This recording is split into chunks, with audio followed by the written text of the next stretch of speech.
Hi, I am Dr. Kate Lynch, and you're watching my channel, Get It Yum. I cannot believe that it is fall already. I absolutely love fall. All the pumpkins and the falling leaves, and even better, all the flavors. My favorite of which is cinnamon. Lucky for me, cinnamon is everywhere, literally everywhere this season. I can get my fix anywhere I go. It's amazing. Now, let's dive into 5 different reasons that cinnamon can really be helpful to you this season. Cinnamon, first of all, number 1, is great for helping you keep from getting sick. It's been used throughout history to ward off things from the plague, to just use to preserve food. It's generally a powerhouse.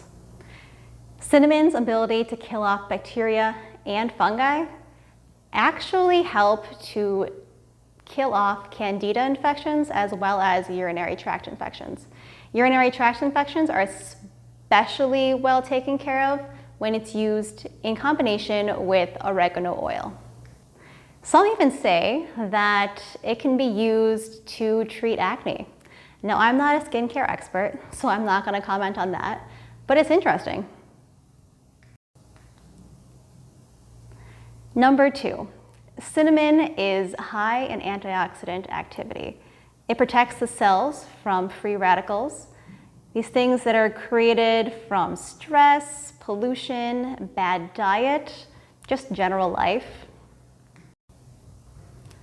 Number 3, cinnamon may be helpful to those with type 2 diabetes. I know, it's so exciting. So, what happens is when you eat sugar, or you taste something sweet, your pancreas pumps out insulin. And this insulin basically goes and helps to unlock all of the doors in the cells. This then allows blood sugar to rush into the cells where it can create an energy party. It's great. So under normal circumstances, the cell, especially muscle cells, they tend to act like a speakeasy or like a private dance club. The insulin comes and binds to the cell, knocks on the door and says, "Yo, cell, open up. My sugar posse, they want to come in, we want to party and make all kinds of energy." At this point, for the most part, the cell will open the door, say, "Yeah, sweet, sugar, come in. Let's have a party, let's dance all night." Mind you, the way this happens is a little bit more complicated than I'm making it seem. But neither one of us have time for that right now. You don't want to be watching a 20-minute long video or more. So I may make a video about that later, but in the meantime, we'll move on. Now, in the case of type 2 diabetes, things get a little bit wonky. Unhealthy lifestyle leads to inflammation. Inflammation leads to a cascade of events, which then cause blood sugar to rise. Insulin gets pumped out like crazy. Before you know it, all this insulin is trying to knock on the door of all of the cell clubs. And the cell clubs are getting freaked out by just how many insulin are trying to give their password to get into the club. They basically shut their doors and say, "Yeah, listen, insulin, we're not letting any more of your sugar posse in. We're so sorry." So as a result, blood sugar goes up. There's all kinds of symptoms that go along with it. It's generally not a good story. Then you have cinnamon. Cinnamon comes in, and it's a little bit more complicated than I'm making it sound, but through a couple of different avenues, it basically makes insulin into a VIP. The cell club, or speakeasy, is like, "Oh, sweet, a celebrity, awesome. Cinnamon insulin, you can come on in. Yeah, sure, bring your sugar posse. We're gonna party all night." Before you know it, the cell is pumping again, energy is being made, and things are better.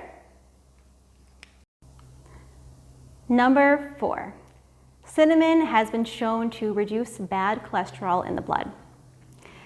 Let's keep in mind now that it's been found that HDL cholesterol, which is the good cholesterol, is actually reduced when blood sugar is high. In addition, triglycerides, which is not so great, it's basically fat in the blood, is increased with high intake of sugar and high blood sugar. So, if cinnamon lowers blood sugar, that means that you get less reduction of the good cholesterol and less increase in triglycerides.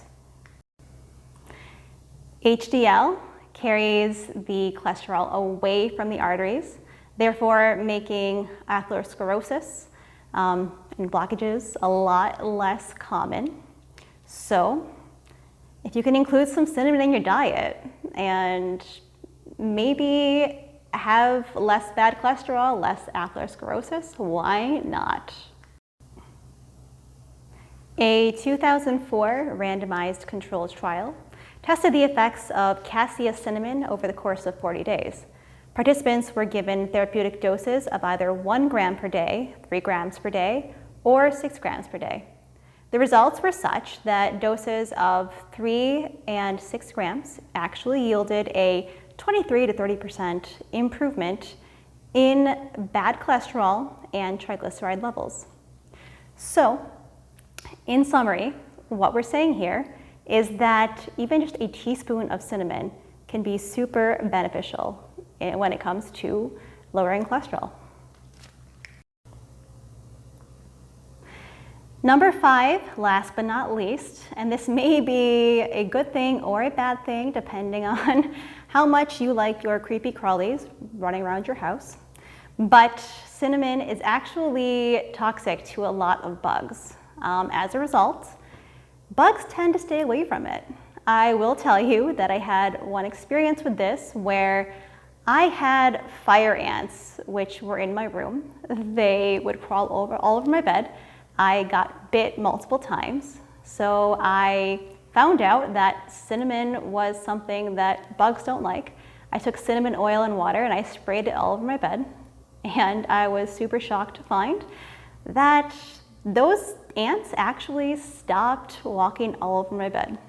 It was great. Now, there you have it. Cinnamon is great. But just like anything else, you have to take it in moderation. There are drawbacks, just like anything in the world. Watch the next video, and I will tell you a little bit about which kinds of cinnamon to pick, which kinds to avoid, and what precautions to take when choosing and using your cinnamon.